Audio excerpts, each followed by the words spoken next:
Video भर्ती 2021 में प्रतीक्षा सूची को लेकर लंबे समय से संघर्ष चला आ रहा था, लेकिन संघर्ष कर रहे युवाओं को एक बड़ा झटका लगा है और यह झटका लगा है अधिकारियों की मनमर्जी और लापरवाही के चलते। हनुमान किसान मेरे साथ मौजूद हैं, इनसे बात करेंगे। हनुमान जी, वीडियो भर्ती 2021 की प्रतीक्षा सूची के लिए आप लंबे समय से संघर्ष कर रहे थे और पिछले दिनों एक खुशखबरी भी थी कि जल्द ही इस पर फैसला होगा, लेकिन अब इस भर्ती का क्या स्टेटस है? देखिए, वीडियो भर्ती 2021 ऐसी भर्ती है जो कि काफी अच्छे पदों पर इसका एग्जाम का आयोजन हुआ था। बाद में इसमें ये हुआ कि प्रश्नों के विवाद को चलते हुए इसमें कोर्ट से स्टे आ गया। इस दौरान इस भर्ती का कई बार टुकड़ों में परिणाम आया। डीओपी का ये नियम है कि किसी भी भर्ती में अगर 90% से कम रिजल्ट आता है तो वहां से जो 6 महीने का नियम है वो काउंट नहीं होगा। भर्ती की अंतिम अनुशंसा से या फिर 90% का रिजल्ट आने के बाद में ही 6 महीने का जो नियम है वो काउंट होगा। इस दौरान अगर उस भर्ती प्रक्रिया पर कोई भी कोर्ट से स्थगन आदेश है तो वो समय सीमा नहीं गिनी जाएगी। ये डीओपी के नियम में है और इसी की वजह से जो पंचायती राज विभाग है उन्होंने वीडियो भर्ती में जब एजी साहब की नियुक्ति हुई तब सरकार के सामने जो कागज रखे उस कागज में लिखा कि गुणेत्तर मूल पद और 644 जो वेटिंग है वो अटकी पड़ी है। हमने अर्चना कर्मचारी चयन बोर्ड को भेज रखा है और इसलिए आप इस भर्ती में एजी साहब की नियुक्ति करो ताकि कोर्ट का स्टे हटे और गुणेत्तर मूल पद और 644 पर वेटिंग लिस्ट जारी हो। सरकार के विभाग के द्वारा प्रतिवेदन जारी किया जाता है कि सालाना रिपोर्ट जिसको अपन कह सकते हैं 2024-25 की जो प्रतिवेदन जारी किया गया, रिपोर्ट जारी की गई, उसमें भी ये जिक्र किया गया कि हमारे लगभग 700 से ज्यादा पद जो है लंबित है। कोर्ट की वजह से कोर्ट का स्थगन आदेश दूर होने के बाद में इसको जारी करेंगे।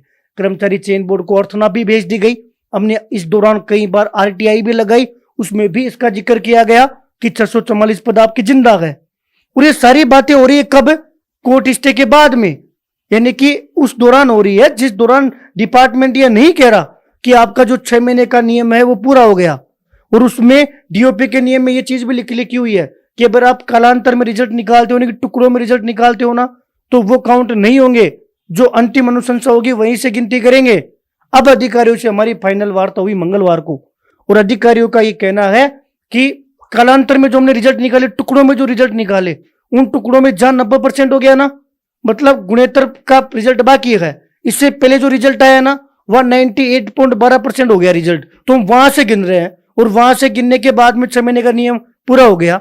जब 6 महीने का नियम वहां पूरा हो गया तो आपने 2024-25 की रिपोर्ट में क्यों लिखा? आपने जब एजी साहब की नियुक्ति के लिए माननीय मुख्यमंत्री जी के सामने लेटर लिखा उसमें क्यों लिखा? कि आरटीआई में आपने क्यों जिक्र किया? कर्मचारी चयन बोर्ड को जो पत्र लिखा उसमें क्यों जिक्र किया? इस आड़ में वो सारे बेरोजगारों ने ना तो नई भर्ती की तैयारी की और लगातार संघर्ष कर रहे थे। और इनके साथ जो भी नेता इनकी मांग उठा था ना, वो इनके आंसू पर रोटियां सेक कर चले गए।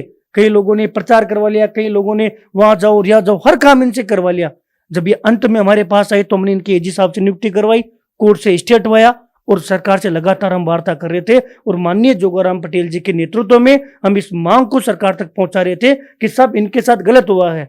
सरकार का कर्तव्य यह भी बनता है कि अगर हमारा राज है तो आपके राज में कोई भी शोषित पीड़ित ये महसूस नहीं करे कि उसके साथ अन्याय हो गया। जिसके साथ अन्याय हुआ है उसको न्याय दिलाने की जिम्मेदारी भी सरकार की है, भले ही उन 644 पदों को नई भर्ती में ऐड कर दिया गया हो। ये पीछे से एक तरीके से डिपार्टमेंट ने धोखा किया था, इन अभ्यर्थियों को नहीं बताया। लास्ट टाइम जब हमारी मुलाकात हुई थी तब कहा था डिपार्टमेंट ने कि हम 1-2 दिन में इस भर्ती पर डिसीजन कर देंगे और इनकी फाइल पर हम काम शुरू करने वाले हैं। मंगलवार को कह रहे हैं कि सब 6 महीने के नियम की वजह से हमने इस फाइल को रिजेक्ट कर दिया। अब आप बताओ कैसे सहन होगा कि आप अचानक कह रहे हो 6 महीने वाला नियम है, जबकि 1.5 साल से तो आप भी खेल खेल रहे हो। आपके लेटर है, सारे कागज एक तरफ और 6 महीने का नियम एक तरफ। उसका भी तर्क दे रहा है डिपार्टमेंट कि हम तो खुद चाह रहे थे कि इनकी वेटिंग आए, इसलिए वो तो जितने भी लेटर आप देख रहे हो वो तो हमारा प्रयास था कि इनके साथ भला हो। हमने उस बात का भी एक्सेप्ट किया और जो 6 महीने वाला नियम है उसको लेकर डीओपी को हमने अलग से सरकार से लेटर लिखवाया कि स्पेशल इस पूरे प्रकरण में डीओपी से हम ये राय ले रहे हैं कि इसमें 6 महीने का नियम लागू हो रहा है या नहीं हो रहा। जितने नियम हमें पता है, क्योंकि हमें भी 6 से 7 साल हो गई भर्तियों को ही देखते हैं, भर्तियों के नियमों को देखते हैं, तो डीओपी का जहां तक है वो 6 महीने का नियम लागू नहीं हो रहा। 1-2 दिन में अगले वीक में डीओपी से वो पुनः परीक्षण होकर आ जाएगा। अगर डीओपी ने बोल दिया कि इसमें 6 महीने का नियम लागू नहीं हो रहा तो फिर डिपार्टमेंट की क्या रह जाएगी? तो तो हम पुनः वापस इस मुद्दे को जिंदा करेंगे। क्योंकि ऐसा नहीं है कि 644 से हमें कोई आत्मीयता है, लेकिन उनके साथ अन्याय हुआ है। हमारा काम है कि जिसके साथ अन्याय हो वो बात सरकार तक पहुंचे, और सरकार का ये नैतिक धर्म बनता है, ये कर्तव्य बनता है कि जिसके साथ अन्याय हुआ हो उसका परीक्षण करवाए। अगर वो वास्तविकता में सही बात है तो उनके साथ न्याय करे। और ये 644 वाला जो प्रकरण है उसको लेकर अभी फिलहाल यही है। अगले वीक में डीओपी जो है इसको लेकर लेटर भेजेगा कि 6 महीने का नियम लागू है कि नहीं है। अगर लागू होगा तो ये पूरी फाइल यही बंद हो जाएगी, और लागू नहीं होगा तो फिर डिपार्टमेंट से जवाब लिया जाएगा कि आपने झूठ बोला है या फिर इसके पीछे वास्तविकता क्या थी कि आपने इन बच्चों को 1.5-2 साल से क्यों गुमराह किया। बिल्कुल। तो देखिए, वीडियो भर्ती 2021 जिसका प्रतीक्षा सूची का मामला एजुकेशन नगरी ने लगातार उठाया है, युवाओं की आवाज को सरकार तक भी पहुंचाने का काम किया, जिसके बाद उम्मीद जगी कि इन युवाओं को जल्द से जल्द प्रतीक्षा सूची जारी होते हुए नौकरी की सौगात मिलेगी।